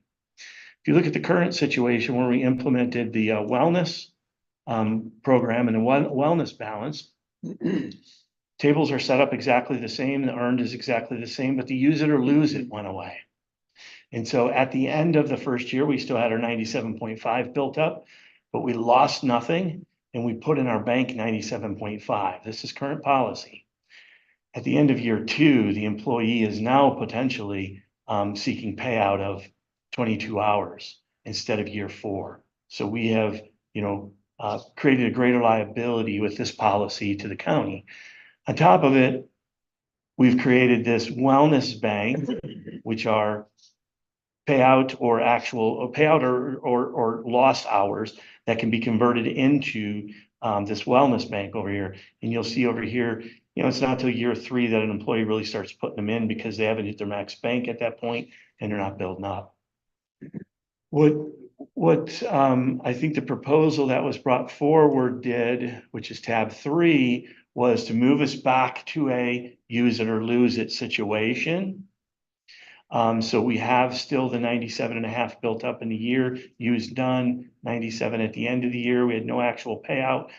We're different here at 11.25 than the 48.75 of the first of the old policy, and different from the 0 of the current policy. Why is it? Because we're taking some of those hours and we're converting them over here. So the 37.5 plus that 11.25 is the 48.75 in the first table that we would have lost. So where do we go back and start seeing a payout potential again? Not until year 4. So we can still keep this wellness, longevity kind of wellness bank as a benefit to the employees by putting our liability back again in a worst case scenario, moving that back to an employee not receiving payouts until year 4 versus year 2. So moving it back to where it was. So we reduce our liability again by implementing this new policy, and we still maintain for our employees this benefit that was provided to them a few years ago. Now, one of the other areas that struck me when I did this was this is 10 years. That number right there, 375. When an employee separates from the county, they're paid out that wellness bank balance. But they're paid out in a longevity style. So after 5 years, they're paid out 25%. So if the employee left at year 4, they would receive none of the 150 hours they had. But if they've stayed with us through 5 years, they would receive a quarter of that, which is 46.88. 10 years, you got 50%. 15 years, you got 75%. And 20 years, you get 100%. At year 20, that number is going to be doubled. It's going to be 750 hours. That's a huge liability. That's a number that's between 2/3 and a half of what a 6 months pay would be for an employee. So it'd be like we're sending an employee away with a severance package at the end of the year. So we think this number is probably a little too high. And I know in talking with the administrator, when I came across this, we thought maybe setting a cap here that was somewhat equal to this 225, and I'll explain that in a minute. Would benefit us and reduce our liability, still giving a benefit to the employees, reducing our liability on the payout side, and reducing our liability to the long-term hit that this wellness would take. Okay. Yep. I need a little explanation. Yep. So in terms of number of weeks, Yep. it's a benefit to the county employees. If you've been here 10 years, Mm-hmm. how many weeks you get paid off? 225. So depending if How you're a many 40 days? year or a 37.5 year, for a non-exempter, I think it's Basic- 30 days. 30 days. So you get, so the benefit as a county employee, you get 30 days off. Correct. Okay, then if you don't use those, let's say you use them, so you'd go over here and you put in 225.16. Correct? Into Yep. that. Yep. So go ahead and put it in. Okay, so how many weeks have you got so far that you've used up the benefit, paid time off? We 225. in that year, in Yeah, how year many- 10. Yeah, how many you weeks used is that every- again? You've used your 30 days up. So you get 30 days off, Yeah. paid, okay? Mhm. Now, We're gonna get over here, that leaves, it still leaves 200, what's that column, Jay? That's payout? Actual payouts, you're not getting any You got payout, no payout because you use Okay. this, yep, alright? So does that affect, yep, Down here? you put nothing into your wellness. you put nothing into the well? You got no balance. So if you used all the time that was given to you, you have zero PTO built up because it didn't Mhm. change from the year before. See right here, Okay. didn't change from the year before. You didn't get any payout from the county and you did not receive any wellness benefit from the county, But you did get 30 days off.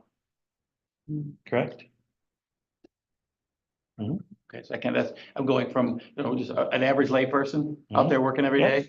yeah. You get your 2 weeks, you got 10 days. And you're talking 30 as a county employee So available to you. Then So- anything you don't use, you're gonna get. keep in mind when you're talking about that though, PTO includes our personal time, Oh, yeah, I sick understand. time, All of it. vacation time. Right, I Yep. understand all of that. And again, it's an earned benefit. What does the private sector make compared to the public sector? Wage wise, Could be more, yeah, salary wise. it's significantly more. And so from a benefit perspective, government's always operated this way. Government's always had better benefits Mhm. because they don't pay as well in salary than the private sector But in the does. private sector, that's a misconception. They Under- believe, they understood. strongly believe that public sector makes less than. Understood, so we So gotta that's- do a that's- better job right, of so that- communicating. So that. when you Yep. put this up here and then Yeah. the average layperson goes, these people are making a lot of money and they're getting 30 days off. Mhm.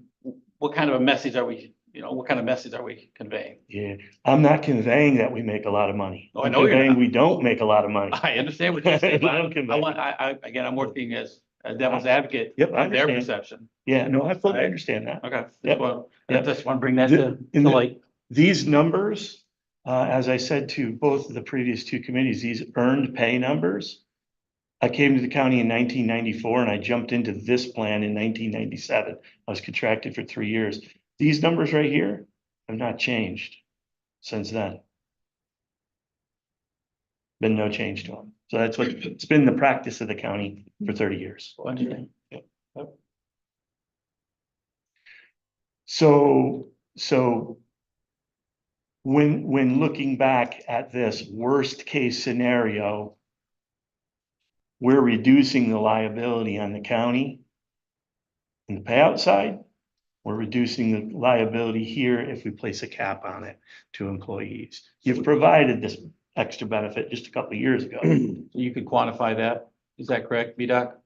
We could quantify that dollar amount if we were to put a cap on the wellness balance, ending balance.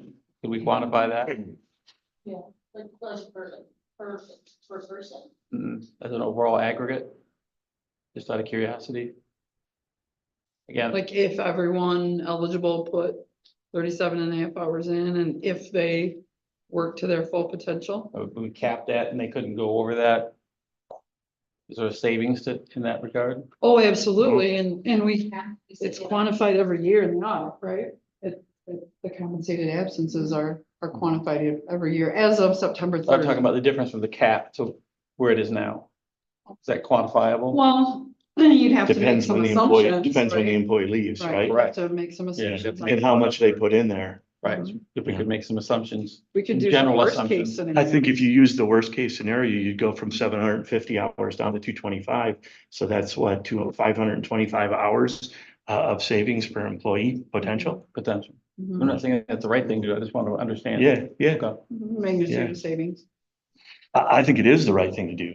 I think it reduces the county's liability. Yeah. I've already, I've already I not got done you. my due diligence, so I'm very, very leery about stepping into this. Yeah, I And I understand. already have. So we would need to determine at what number of hours for the wellness Yeah, so availability to, what is Cap that. typically needed if you have a significant injury Mhm. or surgery or something. Give you enough recuperation time. Yep. But not to provide anything beyond that, so that would be a cost. and I've recommended the 2.25 for this reason. If you go on to disability, the first 2 weeks of disability is up to the employee to take care of.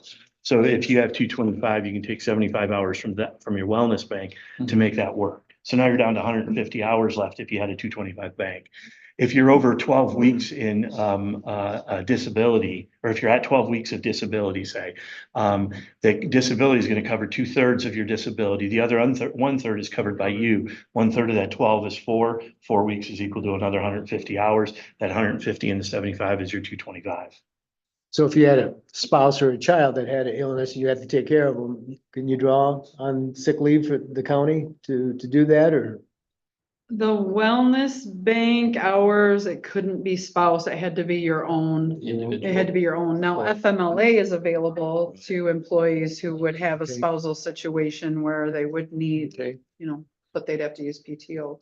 It's very specific in the policy and I don't remember, I don't have it with me, but it's doctor's note. I mean, your Yeah. doctor is qualifying this sickness. It's not I'm calling in sick today. Right. It's not mental, thing, you yeah. know, It's mental not PTO. wellness, unless you're under the care of a doctor. Care of doctor, yeah. Yeah. I think those changes are reasonable, and it does reduce the financial liability for the county and still provides a benefit to the employees.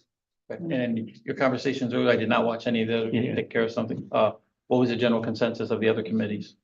Concurrence. yeah, That needs to be concurrence, then we need to go back to the use it or lose it language, use half or lose it language, because it does bring that payout more, I should say it brings it sooner for a new hire. Bring more liability to the county and sooner by not having that caveat in there that if you don't use half, you lose it. So we do want to reinstate that, and then also putting a cap in the language on the wellness accumulation, right? Not changing payout, not changing what it's used for, not changing the intent of it, but Okay. limiting the county's liability on the payout end. Okay. Now, employee response. Employee response? Mhm. I'm the only employee that stepped up to talk about it, so Well, you'd have to ask the employee. Well, no, again, you're coming up with this idea. I know you've talked to the. I'm employees. coming up with this idea because of the meeting 2 weeks ago where there was a lot of confusion. I appreciate that. I know in talking to employees, I believe that they're satisfied with these types of changes. Employees don't want to lose benefits. They don't want to lose Right? the payout. They don't want to lose payout. They don't want to lose the wellness. They don't want Okay. those things to go away. Ronald Reagan, I'll trust you, but I need verification. That falls to you then, correct? Mhm. I need verification. Then. I want a poll for every employee. Is what I want. So are you saying that we just leave it as a discussion now and wait for another committee meeting to get Not the poll necessarily. results back, or do you want to move this for action to the, I think we should move it Work for session. discussion. or for Discussion discussion? at our regular work session. I'd like to hear the other commissioners after they've had a chance to digest all of this. And we have a good spokesman who did the homework and understands the Exactly. spreadsheet. This makes way more sense. Good work. Thank you, sir. Um, You dug me out of a huge hole. I didn't intend to come myself. next Tuesday. but My intentions wasn't, because this is not an item that I'm bringing forward. I'm just speaking out on behalf of it, but I'd be more than happy to come as long as they're not there for 7 hours. Can't We guarantee that. No promises. I wish. I want to let you know what this is, this document frame. So this is just the language. Again, when I break it down in the spreadsheet form, I break down, I got to break down the words too. So I Yep. basically took the language Yep. and broke it down by segment. The red in there is stuff we struck out that I added to language. Mhm. Purple in there, which is kind of hard to see, and I apologize. It's right here and Annually. yeah, annually down through the rest. That's Oh, that's not that. Yep. And then one other spot, there was purple. Where's that purple? Right Or here. excluding. Excluding unused PRs. Those two were the language that was moved forward from Nicole. And again, this is just my doings. I gave to Nicole today as well. I'm not saying this is the language that's going. I just used this to break my stuff down so Right. that we could do this and make This- sense of it. This Yeah. follows that. That's right. Okay. That's right. And that's all I did to it. Form follows I function. did add some Okay. blue there, and I added blue in a couple areas just so that we were consistent. And then I added the blue to add that 225 on the On capping on The the, capping. yep, on the other side. So just so you knew what those were. And then all of it, like without any markups, was on the back. That was that paragraph in the back. Okay. So I just wanted to share it because I had to do this to be able to sort of do Right, this. so you have to start here. Right, exactly. Yep. Okay. Is it gonna be a hardship to attend the work session or, I mean? I if don't you know got what my something else personal, I planned? don't know what my personal schedule looks like, but I can probably I can probably We offer swing. Zoom attendance. Yeah, We could do that. it'll be hard from the bar with my Maybe. wife having dinner, but Oh, if that's on the We're talking schedule, about- I don't know. I'll double check. I don't know my. and if it personal is schedule.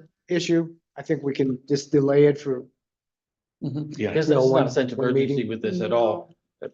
So we can get to it when we get to it. The wellness bank was just brought into policy within the last couple of It was years. before my time. So even if someone were to even if someone were to terminate with us that had 20 years, the liability is only gonna be 37.5 times the couple of years we've Yeah, had. they wouldn't even hit There's- our cap that we're saying yet. Nobody could There's possibly go. no, there's no urgency to that at all. Is there a grandfather issue in this?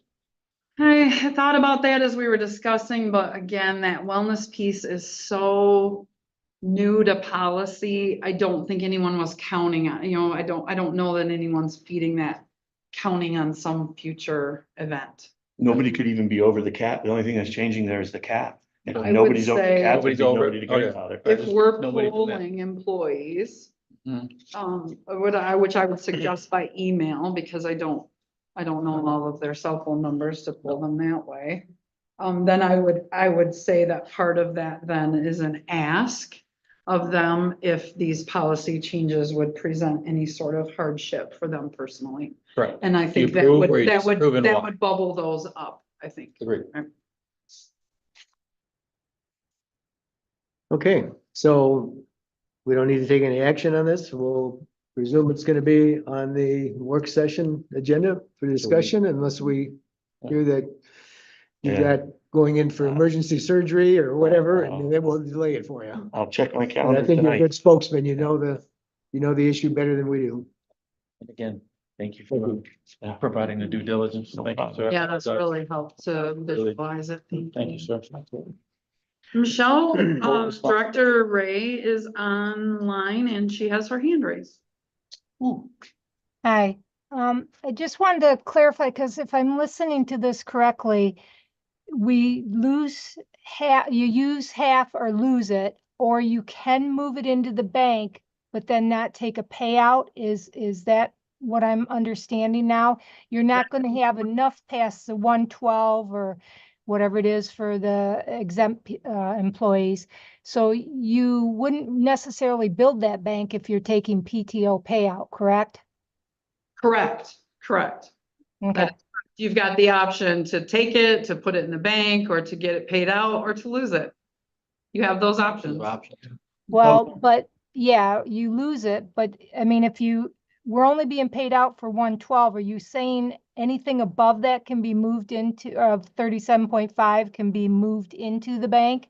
You can move it into the bank first. You can move it into the bank after using half of your time. The way the policy reads is the 37.5 hours that can be placed into your personal wellness bank is in addition to or in lieu of Okay, payout. okay, I was just making sure that that still could build. Your It won't personal- affect me, but I want to make sure, like, if they can't take half, they can at least take 37.5 and put it into the wellness bank and, not lose everything. That was what I was checking on. Correct. Okay, Mhm. thank you. I just wanted clarification. Oh, great, great question. I'm glad you hopped on. I see some other people hopping on right now, so I'm gonna give them a minute maybe to raise their hand if they're hopping on for this discussion. I don't see anybody else raising their hand at this time, but again, we'll make sure to send out an email about I see a thumbs up. I don't know if someone meant to raise their hand and gave a thumbs up. I Or- did, I apologize. Okay, well, I'll take a thumbs up I was gonna. expect versus to a take a middle different finger anytime. You never know. Given where we're at. Thumbs up, sometimes. middle finger, we'll take them all. It is there. It would certainly not be that. It was a hands up because I was listening outside of the, this part of the meeting. So I just want to make a quick comment if you'll entertain that about the whole PTO thing. there was a question about, Mr. Newport speaking for employees. I very much appreciate what he did, but I want to make sure everyone is aware he does not speak for court employees. I don't know how they feel about that. But I think that, that needed to be clarified, so I just wanted to put that out there. Excellent. And Go to survey. yeah, the email poll or survey that we do will include court employees, Carrie. Please understand that. I did, but you know, due diligence, thank you. Yes, Thank you, thank ma'am. you. That's the word of the day. Yes. All right. So we'll move on to the next item then, is discussion regarding county budget. I guess, I have some thoughts, but not gonna share them now. It's just that we still have to meet with some elected officials and departments. We're getting real close, as you said. I think it looks very positive that we're gonna be able to come out to a balanced budget. It's kind of a shared Can I ask you a burden question? and pain. Can I ask you a question? Again, I'm not familiar. Again, back to due diligence. Have we ever had a balanced budget in your time where we didn't draw down or borrow? On the adopting end or on the closeout end? Adopting in. I Closeout can't- end is always something. I can't think of one. Treasure Pickens, I think he has I think we were just talking about this, I think maybe 10 or 8-ish years ago. What we talked about. Where we started with a balanced budget.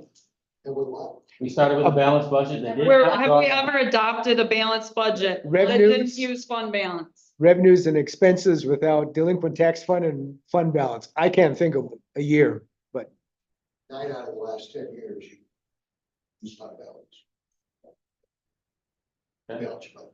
Okay. I think that's an important thing to It's an important trend. point out, that we're gonna be running a balanced budget without drawing down Mhm. fund balance or tax. We have to, that's what makes the forecast work, right? Correct. so I know we've had a discussion. When are we gonna adopt the budget? I think even if we don't formally adopt it till September, we need to informally present it so that everybody knows the budget they'll have to work on and whether or not they have reductions in staff and the like. We did hear back from legal that, because the question was posed, how soon can you adopt the fiscal 25 budget? You can do that in any time between now and your second meeting in September. You can always. Still the public hearing requirement, yeah, it will be amended, right? Talk about fluidity, that budget will be amended after adopted. Mhm. It'll be amended by the next board, right? Which At least, yeah, at the very least, it'll probably be amended in October of this year. But you can adopt it at any time. You still have the requirement of that public hearing, and we've got requirements for noticing of the public hearing. It's not like you can say, okay, let's do it next Tuesday. But you can do it at any time between now and. So how do we work in whether or not we get a road patrol millage? I mean, do we adopt the budget with whatever we designate in there, or we adopt it without road patrol in the budget and amend it to add Amended after. dollars back in? You could do that, whatever your pleasure was, in the balanced budget. You know, that's what we've talked about adopting for fiscal 25 as a balanced budget going forward. So as of right now, in that balanced budget, there is not road patrol. But if you were to cut some other things and interject road patrol, then you would have that in your adopted budget. I would never want to presume that a road patrol millage would pass. So we gotta start from the cuts. If you presuming road patrol in your general fund, then in that budget, you would have to use general fund balance to adopt the budget, like we've done, as we heard, 9 out of 10. the last 10 years. The only other question I have then dealing with the budget, I know we didn't have the funds or didn't wish to spend the funds on the educational process for the 2.5, and we got stung. Mhm. So I know we were looking at approaching the tribe for the 2%. Are they gonna be willing, or have you had any feedback on whether or not we can use the funds that were going to be used for juvenile retention Yeah, study? so there has to be a formal request for reallocation of formerly awarded 2% funds. So I did just speak with Eric Rodriguez most recently, just yesterday, about the request to maybe reallocate those formerly awarded funds in the amount of $80,000. Those were awarded in spring of 23, 2% grant awards for the juvenile facility feasibility study. And speaking with Mr. Rodriguez, there needs to be that formal request. So we're working on a letter to council that would request reallocation of the $80,000 towards an engagement with a professional public relations firm. Now, there is currently, as you voted at your special meeting a couple weeks back, we did submit a 2% request in the current round of the spring 2% request, $80,000 for a public relations firm. In that same special meeting, we talked about timing of 2% awards, and does that really make sense? And so that's why we reached out to ask about this. If could the monies already awarded be reallocated? Now, we had thought if that was the case and they approved that, then we would pull our public relations firm request, but that's not the conversation that I had with Eric yesterday. That went more like this: keep that request in for a public relations firm currently. And if it is awarded, then we request the reallocation of those funds to go towards the juvenile facility Package. feasibility study, right? Kind of fronting it and then reimbursing it, if you will, if it's successful. So Okay. one thing I had not been involved in the past, and perhaps a function of staff turnover, I was just unaware. One thing Eric and I talked about is that other municipalities who have a lot of 2% applications will, when they submit them, they'll rank them, not critical, high, moderate, low, like we rank them, that as well, but rank them Prioritize. as in priorities of what do you want funded first? Where can we offer the most help to the county? So we will be looking to do that to help guide council.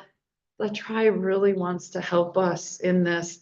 They really, it really was, we talked about that request, but it really was the tribe reaching out to say, what can we do to help you Awesome. county? So Appreciate this that. hopefully is one way we'll present that formal request. We'll wait for council, and hopefully they'll be able to reallocate those funds. Now, still, those funds run through the county, so those are still educational funds, right? Right. They're not They're not advocacy funds. Have to be advocate. Those are educational funds still. So Okay. I do want to point that out, but to your point, I do think if we're not successful with these dollars, we really need to think about finding some monies to pay for a professional PR firm. This is not our forte. We've learned that the hard way. Mhm. Yes, sir. Sorry. Thank you. Mhm. Any other discussion on discussion of the, County About budget? Timing, we talked about the. okay, we'll move on then to invoice list discussion. We've got two lists. See, we have quite a few dollars going out on the first list to intermediate school districts, tax disbursement from the treasurer's office. Money going out to integrate. Yeah, we have three of them, integrated architecture. Obviously, we are paying our bill, so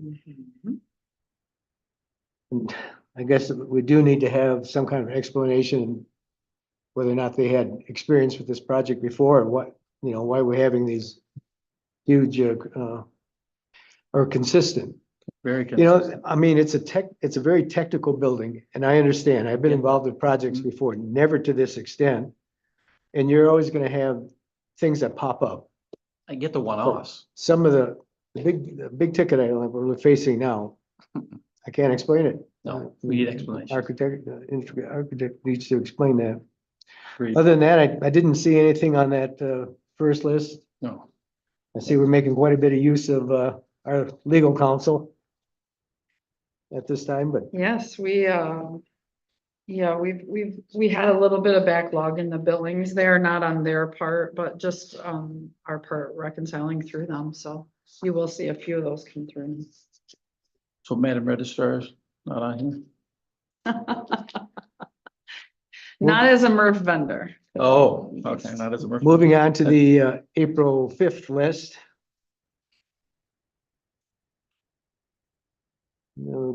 Significant payment to Quality Environmental Services, which they're on their last floor now, right? They're down the Aren't lower they level, real close to the being garden done? level or 15th, I whatever it's heard? called. Yes. that correct? Yes, and then they'll start in the boiler room and hopefully by the end of this month. They're hopefully gonna be done end of this week, middle of next with the first floor. And then they'll transition into the boiler room, Okay. hoping to be done by the end of the month. I don't know. Done now, ready for, to begin. Okay. Thank you, Clark sir. Construction, it's almost $1.8 million for the February construction charges. I think we have no choice but to pay that, but we need to get the answer on the sales tax, so. Mhm. And I will point out, yes, our property tax values are going up. But we also have, everyone said, tax tribunal, lower values for commercial and industrial property. I think we still net increases, but I just feel those increases don't keep up with the cost of living. I mean, we face the same challenges that the families are facing in our county. I don't have any Right, questions yes. on, I have a question for Treasurer Pickens, if you know, and I don't mean to put you on the spot, but as Chairman Jelizinski's talking about the tax tribunals lowering the value, right? When we see these payments out, is that just the county's portion or is that everybody's portion that we have to pay back when the tax tribunal lowers that? Once the tribunal acts, if there's a reduction in their taxable value, we pay for it out of the delinquent tax revolving fund. The total amount that becomes delinquent, and then we collect it and put it back into the. You charge back to the locals for charge that, back. okay? We do a charge back to the county as well. Sure, for the And 6/6. units. We'll put the whole thing in, the delinquent tax, and as we collect it. it Pays offsets back. it. Okay. I got a question. Can you remind me how long this lower tax value holds? Did it say if that's is that permanent or well, it can be increased? It holds until the sewer price index goes up, Huh? or there's additions. To the property. New construction. I'm sorry. We're talking the taxable value. The assessed value can go up, whatever the assessors can Okay, agree to. The taxable value will go up the next year. If the consumer price index. it's just tied to CPI. Will go up a little bit Okay. until it catches that assessed value. Mhm. Once They they're, once they're balanced out, they can't go any up. higher.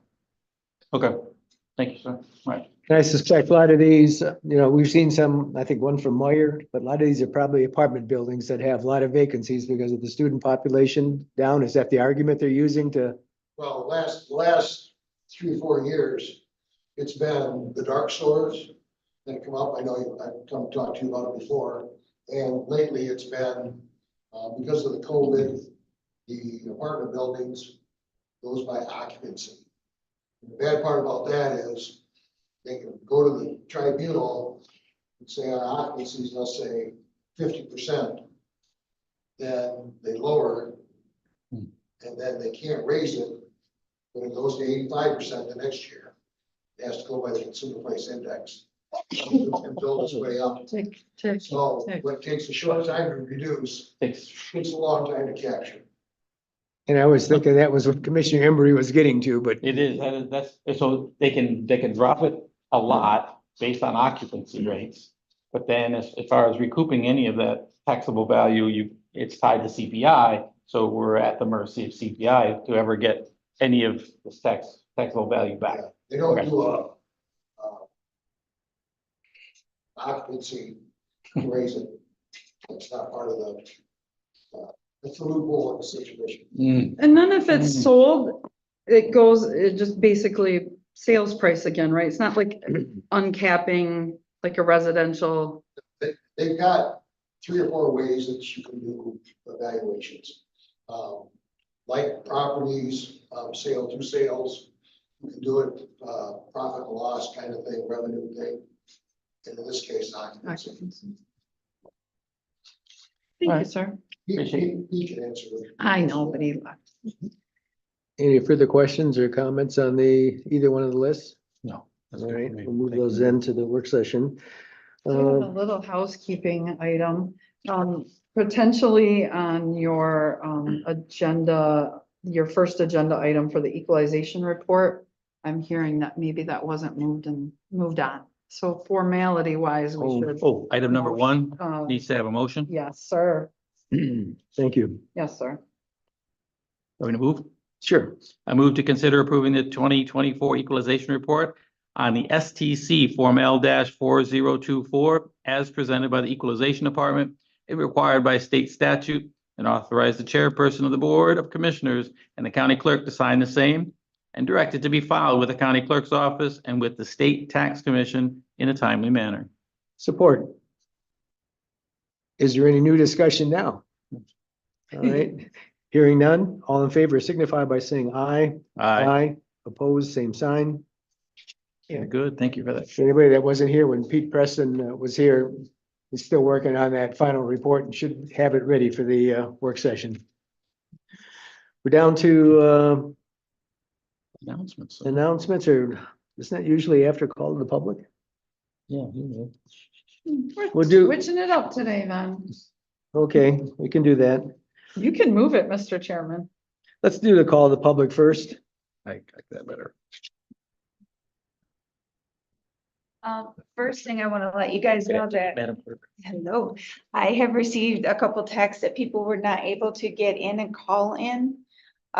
So they are going to be sending the commissioners some emails. They've been trying to call in, but there wasn't in the beginning. Call in for the finance today? Correct, correct. Hmm. And they So they have tried in the questions? beginning, but nothing worked. And so they just want to let you guys know that they're gonna be emailing you. Didn't say what they had on their mind. It was in regards to public safety, road patrol, whatever you want to call it. So Okay. Do they have the number? Like, should, yes, okay. yes. So I know Kendall had a little trouble getting in the beginning, they so can maybe watch. we, They oh, can it's call. recorded. Yeah. Yep, they They can. can call through, so Hmm. they want me to let you know. I just want to, I think it's just fair to let finance and administration know that even if the Board of Commissioners does not approve a public safety or a road patrol millage, that I'm 90% sure it's going on the ballot. There is a voter initiative that's being worked on currently, and it needs 2,500 signatures. So this group is hoping that the commissioners approve it and put it on. But just to let you guys know, there's a pretty good chance that it's gonna go on either way. So I just thought it was fair to let you guys know either way, so that it helps you guys too to make decisions on other things that will be on the ballot. That's going to be the biggest I think I've ever seen. So, Appreciate knowing that. yep, no problem. Thank you. Thank you, Mooney. Madam Clerk, you said needs 2,500 signatures, 2,500 validated signatures. Thank you. Any other, Don't even need to come up really. I just wanted to reiterate the point the transportation director made a good point that I didn't think of when I was talking, and I had meant to bring that up. Just the fact that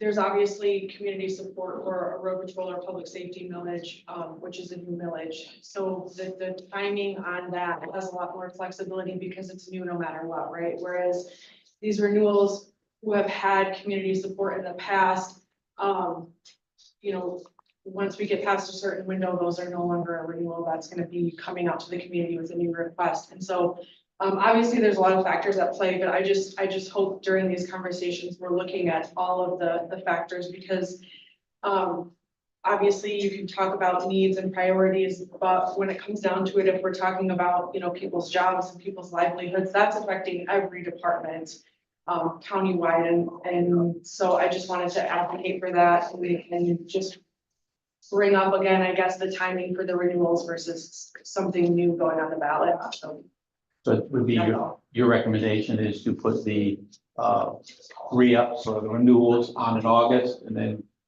move I a mean, road patrol this November? Is that what you're suggesting? my hope would be that renewals would be allowed to, remain renewals versus expiring and coming back as new requests. Very good. Okay. Thank you. Any other call? Public comments?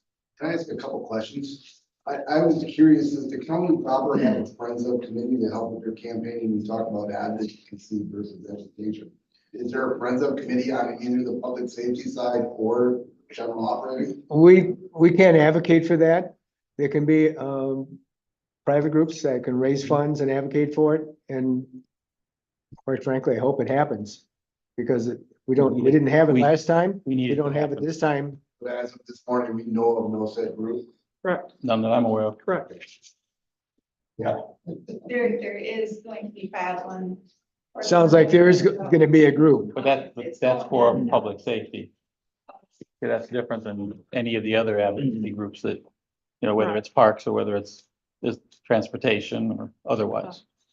So I apologize, we'll get down to announcements. I apologize for anybody who heard my spiel. I've been at all the two prior committee meetings.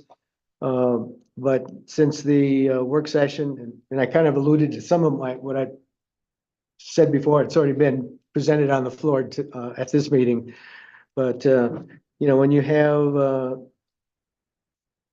the amount of energy and enthusiasm and for a road patrol millage, I mean, I think I can speak for Commissioner Embry and others. I mean, this is on our mind constantly. It's something we just can't get away from. And I've had calls from constituents voicing their opinion. And like I said, I've even had conversations with a deputy in Clare County, and I have a neighbor that's a road patrol deputy. It's got a nice family. It may not be a mandated service, but it's something I think we need to address. And the comments I'm getting back in, one of them said, not one of them, all three of them said that the credibility of the county board right now is in the gutter, basically is what they're saying. Unless we can address that, unless we can address the correctional facility project, that it's going to be difficult to pass any millage because the public has all these questions, there's all this misinformation. And this come from people I really respect.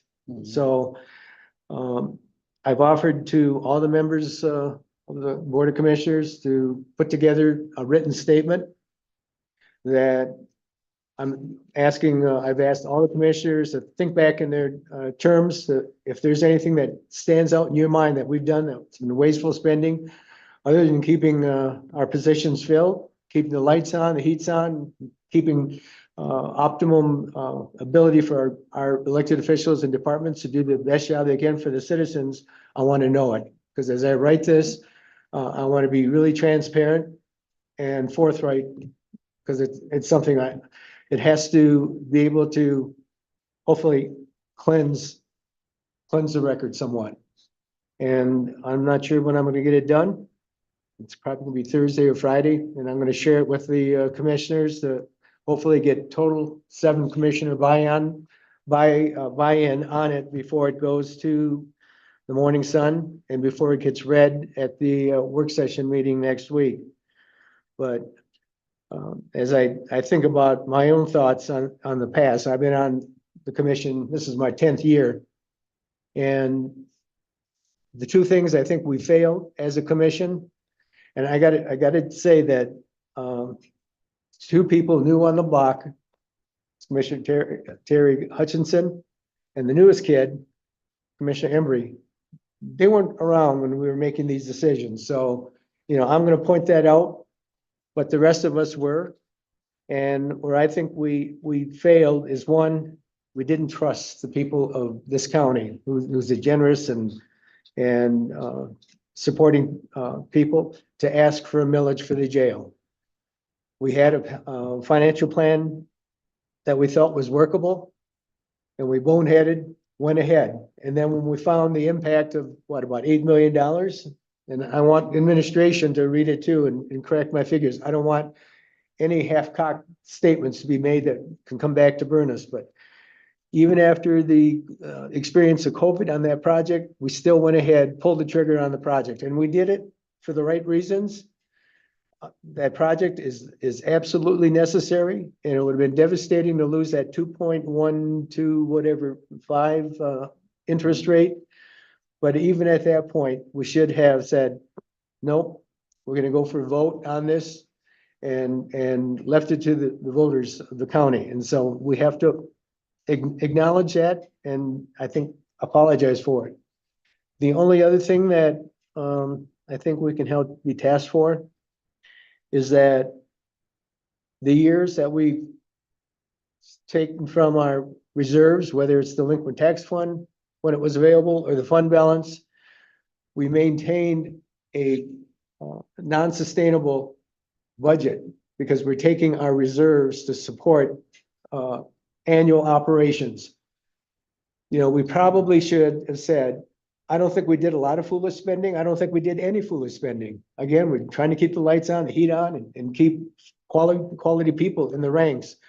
But as we put the 1.2 million, and I'm not sure of that figure, in payroll adjustments, that maybe at that time, instead of drawing it from our fund balance, because now this was gonna be a cost that was gonna be forever, we should have cut the budget. And we'd have probably made the same cuts that we're now preparing to make all at once. And when we asked for we had a goal setting session and we asked for that long range planning tool. And for 3 years, we were told it wasn't a priority or it's more difficult than you think or blah, blah, blah. At some point, we should have held the former county administrator to the fire to give us the tool that we obviously needed. And once the current administration gave it to us in the first year, that we discovered the situation that we were faced with within a 2 or 3 year period. We got the other thing that I think we have to speak to because it's being brought up, and that is, what are we gonna do with the administration building? We're talking about that. I'm gonna pose another radical idea as we meet on the budget again today. But these are things that we need to address and lay our souls bare to the residents of the county and hope that you know, they accept the explanation and we can move forward with it because quite frankly, we are all working and when I say we all, it's not only the county board, it's the staff, which I was very impressed as we met with the departments, the ability to work with the county board to right the financial ship of the county. So I'm gonna be coming out with a statement and we'll see how it goes from there.